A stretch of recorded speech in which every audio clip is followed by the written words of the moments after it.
सासरबुवांसोबत शेतात जाण्याचा माझा हट्ट मला एवढा महागात पडणार होता याची मला जराही कल्पना नव्हती. मागच्या 2 दिवसांपासून मी सासरबुवांच्या मागे लागले होते की त्यांनी मला त्यांच्यासोबत शेतात घेऊन जावं. पण मला शेतात पेरणी करताना पाहून सासरे त्यांचं भान हरपून बसले. ते असं काही करून बसतील याचा मी विचारही केला नव्हता. पेरणी करताना सासरेबुवांनी मागून जोरात, मी मोठ्या एकाने काही दिवसांसाठी सासरी आले होते. पंकज मला सासरी सोडून शहरात गेला होता. मला बघताच सासरेबुवा म्हणाले की सुनबाई, तू चांगली भरदार झाली आहेस, पण माझा मुलगा अगदी बारीक झालाय. माझं लग्न होऊन 5 महिने झाले होते. मी आणि पंकज शहरात असायचो. तो रोज धावपळ करतो म्हटल्यावर त्याच्या तब्येतीवर थोडाफार परिणाम तर होणारच ना. शहरात मी घरीच असायचे. मला नोकरी करायची गरज नव्हती, कारण माझ्या आईबाबांनी लग्नात मला हवं ते दिलं होतं. आणि आताही मी माझ्या माहेरी फोन केला की मला हवं ते माझे आईबाबा पाठवून देतील, एवढी श्रीमंती माझ्या माहेरी होती. एप्रिलच्या महिन्यात गावी यात्रा असते हे मी ऐकलं होतं. यात्रा मी आजपर्यंत पाहिली नव्हती, म्हणून यावेळी मी मोठ्या हेक्याने माझ्या सासरी आले होते. माझे सासरे गावी शेती करायचे. घरात सासूबाई होत्या. मी येण्याआधी त्या घरात सगळं काम करत होत्या. आताही माझ्यासमोर त्या काम करतच होत्या, पण अधूनमधून तोंड मुरडत असायच्या. त्यांचं ते तोंड मी रोज बघू शकणार नव्हते. त्यामुळे मी सासरेबुवांना घरातील कामाच्या समस्येबद्दल बोलले. मी त्यांना घरात मोलकरीण लावण्याची आयडिया सुचवली. सासरेबुवा संध्याकाळीच एक मोलकरीण घेऊन आले. आजपासून ना मला घरात काम करायची गरज होती ना सासूबाईंना. सासूबाईंचंही काम वाचलं होतं, तरीही त्या मला सासरेबुवांमागे किरकिर करताना दिसल्या. सासूबाई सासरेबुवांना म्हणत होत्या की मी आजारी असले की तुम्ही बाहेरून साधी भाजीही विकत आणत नाही. मलाच उठून तुमच्यासाठी भाकरी थापावी लागते, आणि इथे सुनेला 2 कामं करायला जड काय गेले, लगेचच तुम्ही मोलकरीण घेऊन आलात. सासरेबुवांनी सासूबाईंच्या बोलण्यावर काही प्रतिउत्तर दिलं नव्हतं. पुढच्या काही दिवसात सासूबाई बाथरूममध्ये पाय घसरून पडल्या. त्यांच्या पायाला पूर्ण 20 दिवसांसाठी प्लास्टर लागलं होतं. आता त्यांच्याकडे लक्ष देण्यासाठी घरात मोलकरीण हवी होती. पंकज त्याच्या आईच्या भेटीसाठी शहरातून गावी आला होता. जाताना तो मला सोबत घेऊन जायचं म्हणू लागला, पण अजून गावची यात्रा व्हायची होती आणि ती बघितल्याशिवाय मी कुठेही जाणार नव्हते. सासरे आल्यापासून मी सासरेबुवांना रोज शेतात जाताना बघत होते. ते शरीराने चांगले धडधाकट होते. त्यांना पाहून मलाही त्यांच्यासोबत शेतात जाण्याचा मोह आवरला नाही व एके दिवशी मी त्यांच्यासोबत शेतात गेले. तिथे गेल्यावर काही बायका मला सहावार साडी नेसून शेतात पेरणी करताना दिसल्या. मी तर छोटा वनपीस घालून शेतात आले होते. मला शहरात असल्याच कपड्यांची सवय होती. सासरेबुवा मला माझ्या कपड्यांबद्दल काहीही बोलले नव्हते. मला राहायचं तसं ते मला राहू द्यायचे. मी काही बायकांच्या कामाचं निरीक्षण केलं व थोड्या वेळानंतर मी सुद्धा त्यांच्याप्रमाणे पेरणी करू लागले. पेरणी करत करत मी एक लाईन पूर्ण केली होती. लाईन संपते तिथे सासरेबुवा उभे होते हे मला माहीत नव्हतं, कारण मी पाठमोरी होऊन पेरणी करत होते. शेवटची पेरणी होताच मी सासरेबुवांना जाऊन धडकले, आणि तेही पाठमोऱ्या बाजूने. मला ते जरा विचित्र वाटलं होतं. सासरे माझ्या मागे येऊन कधी उभे राहिले हे मला समजलं नव्हतं. मी त्यांना सॉरी म्हणाले व मातीने भरलेले पाय धुवायला गेले. मी पाटाच्या पाण्यात पाय धुत होते. तोच सासरेबुवा तिथे आले. ते माझ्या पायावर त्यांच्या हाताने पाणी घालू लागले. माझ्या उघड्या पायांवरून सासरेबुवा सारखे नजर फिरवत होते. पाय धुवून मी घराच्या दिशेने जायला निघाले. त्याच दिवशी रात्री मी सासरेबुवांना रात्रीचं शेतात जाताना पाहिलं. घरात एकच टॉर्च होती आणि ती घेऊन सासरेबुवा शेतात निघाले होते. एवढ्या रात्री एवढ्या अंधारात मला त्यांच्या मागे जायला नको वाटत होतं. मी तेव्हा माझ्या खोलीत जाऊन झोपी गेले. सकाळ सकाळी माझा डोळा उघडला. गावाकडच्या पहाटेचा गारवारा काही वेगळाच होता. त्या गारवाऱ्यात सासरेबुवा दंड बैठका मारत होते. त्यांना मी आज पहिल्यांदा असं पाहत होते. सासरेबुवांचं शरीर अजिबात 60 वर्षांच्या व्यक्तीप्रमाणे दिसत नव्हतं. त्यांनी स्वतःला व्यवस्थित मेंटेन ठेवलं होतं. सासूबाई तर सासरेबुवांच्या पुढे पूर्ण म्हाताऱ्या दिसू लागल्या होत्या. आजपासून गावाची यात्रा सुरू होणार होती. संध्याकाळी मी साडी नेसून सासरेबुवांसोबत यात्रा बघायला निघाले. सासूबाई तर माझ्यावर जळत होत्या असं वाटत होतं. मी सासऱ्यांसोबत कुठेही जायला निघाले की त्या माझ्याकडे रागाने बघायच्या. मीही त्यांच्यावरची होते. मी त्यांच्याकडे नेहमी दुर्लक्ष करायचे. आम्ही यात्रेसाठी निघालो. रस्त्यातच सासरेबुवा मला म्हणाले की सुनबाई, साडीत तर तू फारच सुंदर दिसतेस. त्यांनी केलेल्या प्रशंसेबद्दल मी त्यांचं धन्यवाद केलं. आम्ही यात्रेत पोहोचलो. यात्रेतील देवाचं दर्शन घेऊन परत येत असताना फार गर्दी होती. त्या गर्दीमध्ये अचानक माझ्या पोटावर मला कोणाचा तरी हात जाणवला. मी जोरात घाबरले. तो हात कोणाचा आहे हे पाहण्यासाठी मी मागे वळून पाहिलं, तर तो व्यक्ती माझे सासरे होते. त्यांनी माझ्या पोटावर हात ठेवला होता. गर्दीतून बाहेर येताच मी सासरेबुवांना काही बोलणार तोच ते मला म्हणाले की सुनबाई, गर्दीत तुला कोणाचा स्पर्श होऊ नये म्हणून मी तुला सावरत बाहेर आणत होतो. माझ्याने चुकून तुझ्या पोटावर हात गेले. सासरे तर त्या गर्दीत माझं संरक्षण करत होते आणि मी काही वेगळंच समजले होते. ठीक आहे सासरेबुवा, आपण आता त्या पाळण्यात जाऊया. मला पाळण्यात बसायचं आहे. मी तेव्हा काही वेळासाठी लहान झाले होते असंच मला वाटत होतं. सासरेबुवा मला पाळण्यात बसायला घेऊन गेले. मी मोठ्या हौसेने पाळण्यात बसायला गेले होते. पण पाळणा सुरू होताच मला भीती वाटू लागली. पाळणा जसा थोडा उंचावर गेला तशी मी सासरेबुवांना चिपकले. भीतीपोटी मी गेल्या मिनिटभरापासून सासरेबुवांना घट्ट मिठी मारून होते. पाळणा थांबताच सासरेबुवांनी मला हाक मारली. मी डोळे उघडले तेव्हा मी स्वतःला सासऱ्यांच्या मिठीत पाहिले. त्यांना सॉरी म्हणून मी पाळण्यातून बाहेर आले. पाळण्यातून खाली येताच मला गरगरू लागलं होतं. सासरेबुवा माझ्यासाठी पाण्याची बॉटल घ्यायला जाऊ लागले. तोच एका व्यक्तीने सासऱ्यांना हाक मारली. तो म्हणाला की भालेराव, तुमची शहरी सूनबाई जरा जास्तच मनमोकळी दिसते. आत्ताच मी तुम्हा दोघांना पाळण्यात सोबत पाहिलं. तो व्यक्ती गावातला गृहस्थ होता. तो सासरेबुवांचा मित्र होता. सासऱ्यांचे मित्र त्यांच्याहून कमी वयाचे दिसत होते. त्या व्यक्तीने स्वतःच पुढे हात करून माझ्याशी ओळख करून घेतली. तो म्हणाला, मी सुधाकर, या गावातला मी वैद्य आहे. आता तर गावातही डॉक्टर आलेत. मला आता जास्त कोणी तपासणीसाठी बोलवत नाही. अधूनमधून तुमच्या सासरेबुवांची मेहरबानी होत असते. तो व्यक्ती बोलतच होता. तो सासऱ्यांनी त्याचं बोलणं थांबवलं. सासरे म्हणाले, तुझ्या सासूला फक्त या सुधाकर वैद्याचाच गुण लागतो, त्यामुळे मला याची अधूनमधून भेट घ्यावी लागते. सासरेबुवांनी त्या सुधाकर पुढे मला जास्त वेळ उभं राहू दिलं नाही. त्यांनी माझा हात पकडला व ते मला तिथून पुढे घेऊन गेले. आज पहिल्यांदा मी यात्रा काय असते ते पाहिलं होतं. याआधी माझा आणि यात्रेचा काही संबंधच नव्हता, कारण मी लहानपणापासूनच शहरात होते. आता सासर गावाकडचं मिळालं म्हणून मी या गोष्टी अनुभवू शकत होते. घरी पोहोचल्यावर मी जेवण न करता झोपी गेले. असंच दुसऱ्या दिवशी सकाळी सासरेबुवांचा नियमित व्यायाम झाल्यावर ते सासूबाईंना हाक मारू लागले. ते विसरले होते की सासूबाईंचा पाय फ्रॅक्चर झालाय. सासरेबुवांना मी म्हणाले, सासरेबुवा, सासूबाई आत त्यांच्या खोलीत झोपल्या आहेत. त्यांचा पाय फ्रॅक्चर आहे हे विसरलात का तुम्ही? सासरे म्हणाले, अगं हो सुनबाई, मी विसरलोच होतो बघ. नेहमीच्या सवयीप्रमाणे मी विमलाला आवाज देत होतो. महिन्यातून एकदा मी अंगाला उठणं लावत असतो. दरवेळी विमला मला तिच्या हाताने उठणं अंगाला लावून देते, पण आता तर तिच्याने ते शक्य नाहीये हे मी विसरलोच होतो. सासरेबुवा आज जाऊन उठणं घेऊन आले. बाहेर ओट्यावर बसून ते त्यांच्या हातानेच त्यांच्या हातापायाला ते लावू लागले. त्यांना उठणं लावायला जमत नव्हतं असं दिसत होतं. मी पुढे जाऊन सासऱ्यांच्या हातून ती उठण्याची वाटी घेतली. मी त्यांना पाटावर बसा म्हणाले. ते तर फारच लाजत होते, पण मला नव्हती लाज वाटत, कारण मी मोकळ्या विचारांची होते. मी सासरेबुवांना त्यांच्या अंगावरील कुर्ताही काढायला सांगितलं. आता तर ते जास्तच लाजू लागले. मी त्यांना म्हणाले की मी तुमची सून नाही, मुलगीच आहे असं समजा. मी एवढं समजावूनही ते लाजत होते, पण माझा हात त्यांच्या पाठीवर लागताच सासरेबुवांकडून येणारा नकार थांबला होता. ते माझ्याकडून उठण्याने मालिश करून घेऊ लागले.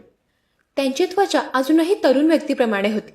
माझा हात फिरताच सासरेबुवांच्या अंगावर काटा उभा राहत होता आणि ते मला जाणवत होतं.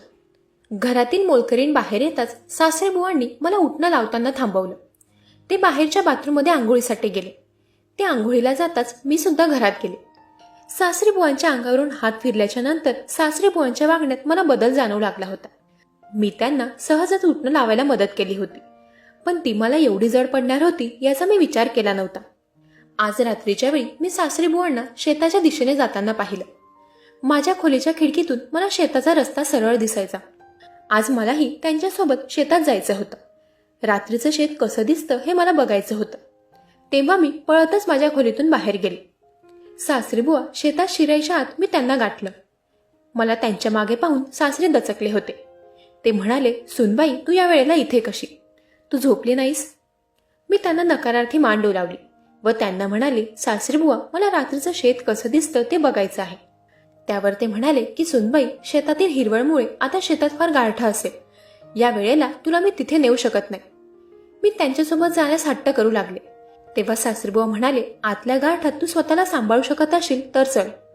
आधीच आत गारठा आहे आणि त्या थंड हवेत तू माझ्यासोबत. मला सांभाळणं जरा अवघड जाईल.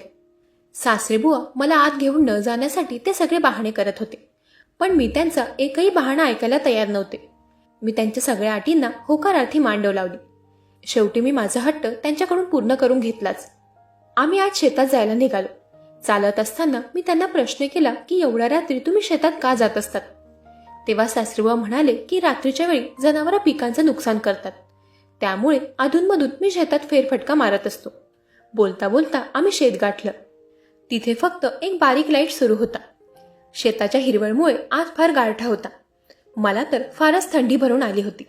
मला असं गारठलेलं पाहून सासरे म्हणाले की सोनबाई, मी तुला पहिलेच म्हणालो होतो की आतली थंडी तुझ्याने सहन होणार नाही. आता गारठलीस ना.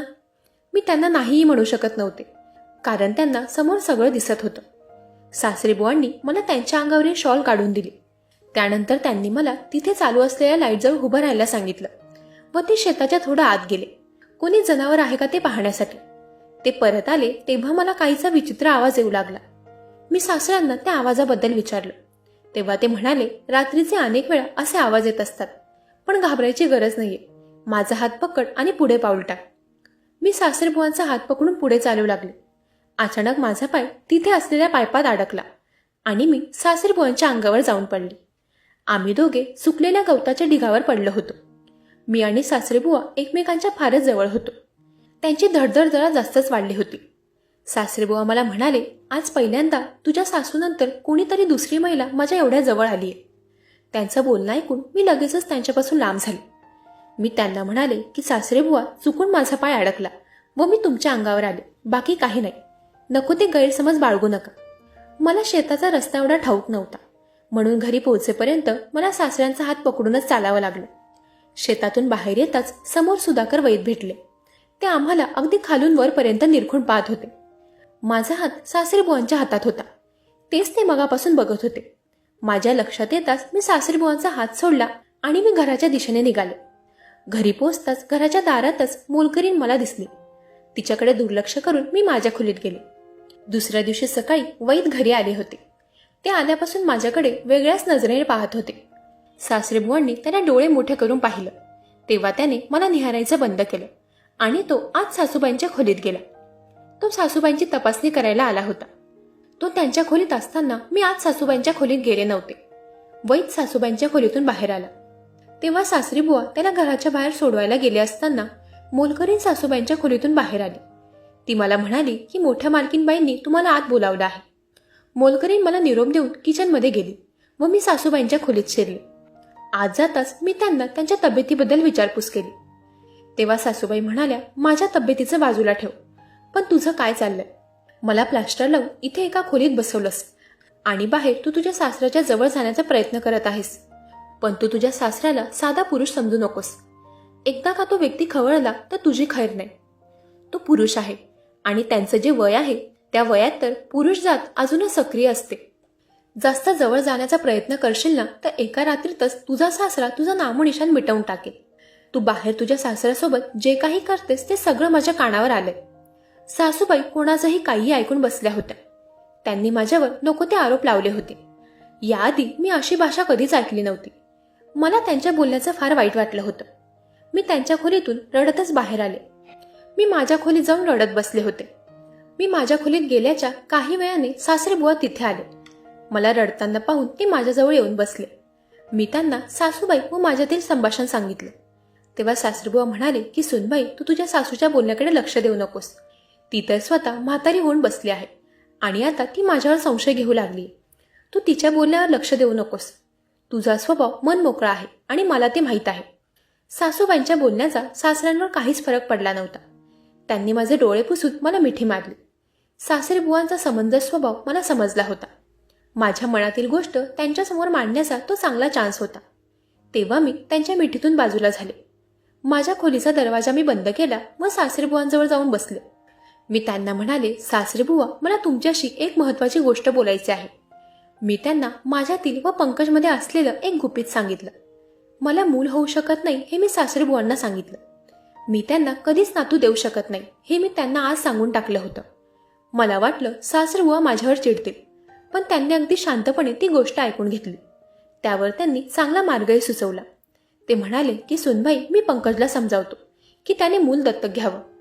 सासरेबुवांनी चांगला मार्ग सुचवला होता. त्यांचा समजूतदारपणा माझ्या मनाला भावला होता. आताही जेव्हा ते माझ्या खोलीतून बाहेर पडले तेव्हा घरातील मोलकरणीने त्यांना पाहिलं होतं. मला त्याची काही पर्वा नव्हती. तिने सासूबाईंना काहीही सांगितलं तरी मला आता काही फरक पडणार नव्हता, कारण सासरेबुवा आता माझ्या बाजूने होते. सासूबाईंनी मला नको नको ते बोलूनही मी सासरेबुवांची पाठ सोडली नव्हती आणि त्यामुळे सासूबाईंनी पंकजला गावी बोलावून घेतलं. तो गावी आला त्या दिवशी रात्री आमच्यात वाद झाले होते. त्या दिवशी मी सासरेबुवांना आमच्या खोलीत झोपा म्हणाले होते. त्यांनी माझं म्हणणं ऐकलं होतं. सासरेबुवा माझ्या शेजारी बेडवर झोपले होते आणि पंकज जमिनीवर अंथरूण पाडून झोपला होता. काही वेळाने पंकजचा झोपेत बडबडण्याचा मला आवाज येऊ लागला. त्याच्या आवाजाने मी एकदम दचकले होते. भीतीमुळे मी सासरेबुवांना जाऊन चिपकले. काही वेळाने मला झोप आली, पण मध्यरात्री मला माझ्या अंगावर हात जाणवला आणि तो हात सासरेबुवांचा होता. त्यांनी माझ्या चेहऱ्यावरूनही हात फिरवला. काही वेळातच ते माझ्या शेजारून उठून खोलीतून बाहेर गेले. त्यांना बाहेर जाताना पाहून मीही त्यांच्या मागे गेले. त्या रात्री काही गोष्टी अर्धवट सोडूनच ते खोलीतून बाहेर निघाले होते. आज मी सासरेबुवांना असं लांब जाऊ देणार नव्हते. त्यांना माझ्याकडून काय हवं होतं मला समजलं होतं. आजची रात्र मला त्यांच्यासोबत शेतात का घालवायची होईना मी घालवायला तयार होते. ते आता शेताच्या दिशेने निघाले होते. मीही लपून त्यांच्या मागे जाऊ लागले. आज सासरेबुवा शेतातील वेगळ्याच बाजूला आले होते. ते तिथे असलेल्या एका कौलाच्या खोलीत शिरले. तिथे पहिली स्लाईड सुरू दिसत होता. ती खोली फारच गुपित ठिकाणी होती, कारण याआधी ती मला कधीच दिसली नव्हती. त्या खोलीत शिरण्यापूर्वी सासरेबुवांनी आजूबाजूला नजर टाकली आणि मग ते आत त्या खोलीत शिरले. मी तर झाडाच्या आडोशाला लपले होते. सासरे आत त्या खोलीत शिरताच मी झाडामागून बाहेर आले व मी त्या खोलीच्या दिशेने जाऊ लागले. आतून मला कोणा महिलेचा रडण्याचा आवाज येऊ लागला. त्या खोलीच्या खिडकीतून मी आत डोकावून पाहिलं तेव्हा तर माझ्या पायाखालची जमीनच सरकली, कारण आत मला एक महिला दिसत होती आणि ती गरोदर दिसत होती. सासरेबुवांनी सासूबाईंपासून लपून या वयात हे काय प्रथा पाडवून ठेवले होते. तिथे मला तो सुधाकर वैद्यही दिसत होता. तो त्या महिलेची तपासणी करत होता. सासरेबुवा सुधाकरला म्हणाले की आजपासून जरा चांगली ट्रीटमेंट करायला सुरुवात कर. होणारं बाळ आपल्याला सुरक्षित हवं आहे. या बाळाची दुसरी आई त्याची बाहेर वाट बघते. या बाळासाठी एक श्रीमंत आई मला मिळाली आहे आणि हे बाळ मी तिलाच देणार. सासरे असं बोलताच ती महिला बोलू लागली की माझ्या बाळापासून मला लांब करू नका, मला इथून जाऊ द्या. तेव्हा सासरे म्हणाले की एकदा का तू तुझ्या पोटातल्या बाळाला जन्म दिला की तुझी विल्हेवाट मी करणारच आहे. त्यांचं बोलणं ऐकत असताना खाली माझ्या पायावरून काहीतरी प्राणी गेल्यासारखं मला जाणवलं आणि तेव्हा मी जोरात किंचाळले. माझ्या आवाजाने सासरेबुवा आणि सुधाकर त्या खोलीतून बाहेर आले. मला तिथे पाहून ते दोघेही दचकले होते. त्यांना बाजूला करून मी आत त्या खोलीत गेले. सासरेही माझ्या मागे आले. मी त्यांना म्हणाले, सासरेबुवा हे सगळं काय आहे? तेव्हा ते बोलू लागले की ही महिला आपल्या शेतात काम करायची. तिच्या नवऱ्याने तिला पोटोशी असताना टाकून दिली. मी तिला इथे ठेवून तिची मदत करतोय. सासरेबुवा ही शेतात काम करणारी महिला नाहीये. ही तर ज्योती आहे, तुमची पहिली सून, पंकजची पहिली बायको. माझ्या तोंडून खरं ऐकून सासरेबुवा हादरले होते. ते अगदी थरथर कापू लागले. मी त्यांना म्हणाले की ज्योतीचा व पंकजचा सोबतचा फोटो मी पाहिला आहे. अजून किती खोटं बोलणार सासरेबुवा? मी बोलताच सासरे म्हणाले की सुनबाई, तू हिच्याबद्दल अजिबात कृतज्ञता दाखवू नकोस. तू इथे जे काही पाहिलं ते आपल्यातच राहू दे.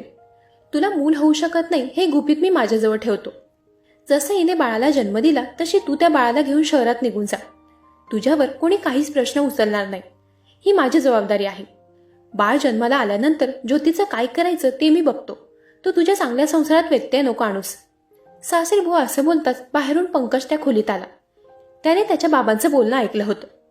मी सासरेबुवांना म्हणाले की लग्न झाल्यापासून आजपर्यंत पंकज सोबत एकही दिवस मी प्रेमाने घालवला नाहीये. दर 3-4 दिवसांनी मला त्याच्या तोंडून ज्योती नाव ऐकायला मिळतं. त्याने त्याच्या पहिल्या बायकोबद्दल मला कधी सांगितलं नव्हतं, पण तो नेहमी झोपेत ज्योती नाव घेत असायचा.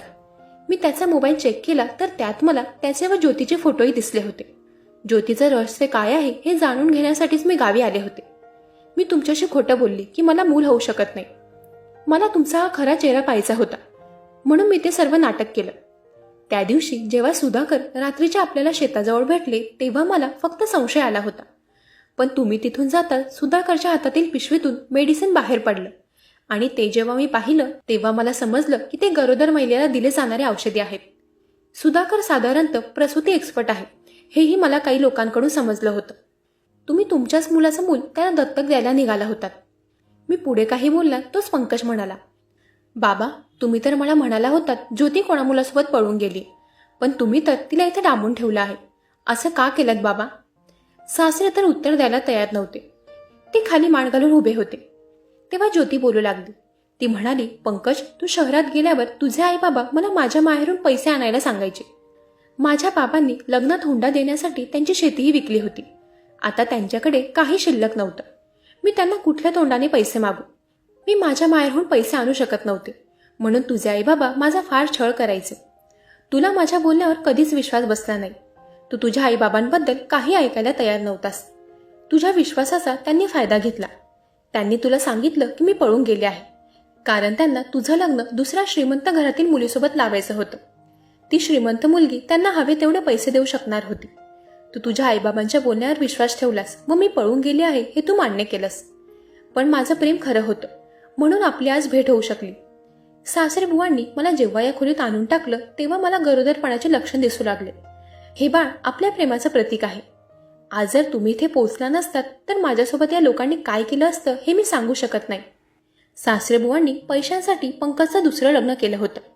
मला तर लग्नाच्या वेळी हे माहीत नव्हतं की पंकजचं पहिलं लग्न झालं आहे. पहिल्या नजरेत तो मला आवडला होता, म्हणून मी त्याच्याशी लग्न करायला तयार झाले होते. माझ्या माहेरहून भरपूर असा हुंडा माझ्या आईबाबांनी त्यांना दिला होता. सासरे बुवांनी माझ्या हुंड्याच्या पैशातून 5 एकर शेत खरेदी केलं होतं. एवढंच नाही तर माझ्या बाबांनी शहरातही एक फ्लॅट खरेदी करून दिला होता. पण पंकजला माझ्या माहेरच्यांकडील पैशांचा लोभ नव्हता.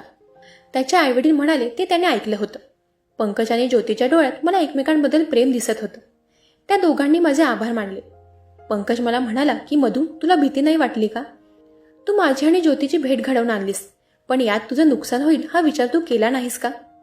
पंकज, मी पैशाने तुला मिळवलंही असेल, पण मी तुझं प्रेम नाही मिळवू शकले ना मी कधी मिळवू शकणार. मला माणसाच्या रूपात एक पुतळा नकोय. मला त्या पुतळ्यात देह असलेला व्यक्ती हवा होता, जो माझ्यावर मनापासून प्रेम करेल. तुझं खरं प्रेम ज्योती आहे आणि तू तिच्यासोबत खुश राहू शकतोस. मला जबरदस्ती कोणाचं प्रेम हिसकवायचं नाहीये. त्या दिवशी पहिल्यांदा पंकजने मला हसून मिठी मारली. पुढच्या काही दिवसातच सहमतीने आम्ही घटस्फोट घेतला. पंकज ज्योतीला घेऊन शहरात गेला. त्याचे आईबाबा त्यांनी केलेल्या कृत्यावर आज पस्तावा करत आहेत. पैशापेक्षा आपल्या मुलाचं सुख महत्वाचं आहे हे ते विसरले होते आणि आज त्यांच्या त्या वाईट कर्माचं फळ त्यांना मिळत आहे. आज ते त्यांच्या खऱ्या संपत्तीपासून वंचित आहे. ती संपत्ती म्हणजे त्यांचा मुलगा, सून आणि